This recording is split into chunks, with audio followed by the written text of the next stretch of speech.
think the thing I want to talk about the most after yesterday's games is Michigan. Yeah. Michigan doesn't look like it'll be making the tournament. They absolutely crumbled. Is it time for Juwan Howard's future to be reconsidered? Mm-hmm. So for starters, I just want to talk about this game in general because it was up until the second half, and mind you, like it should be comedic that I'm going to say the second half.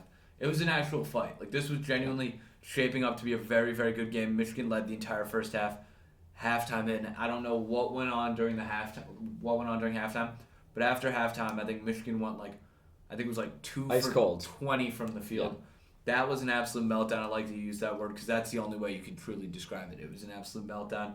One of the worst second half performances from a team who not a lot of people had high expectations for, but in all truth, I feel like a team that could and should have done better than that. And by the way, I'm glad we didn't have time to do predictions when the whole bracket was out because mine would have been utterly atrocious. Mm-hmm. I would have called Michigan nearly a lock to win this game because I thought they were playing well. I think they were going to have a chance to play their way into the tournament. I mean, and I thought they were on a 4-game losing streak. No, but they didn't look horrible. They played 3 overtimes during that streak, but mainly because Rutgers hasn't looked good either. Now Rutgers looks like they're playing their way into March Madness. They played Purdue really well today. Didn't come out with the win, but I think they're definitely a team that I would consider putting in.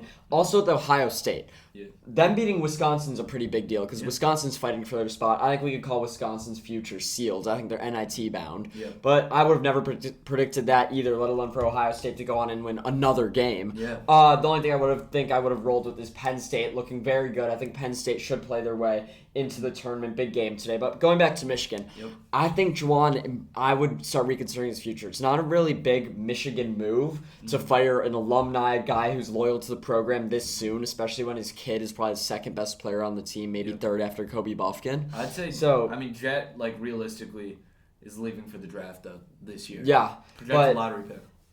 Still, though, I don't think it's a Michigan move to send him packing this soon. No, I agree. Especially after one bad year, so I don't think realistically there's any chance he leaves. Obviously, if I'm a Michigan fan, I'm starting to root for his downfall, but who knows? Next year, maybe he'll turn things around. You just got to, I guess, kind of move forward to the next year as a Michigan fan.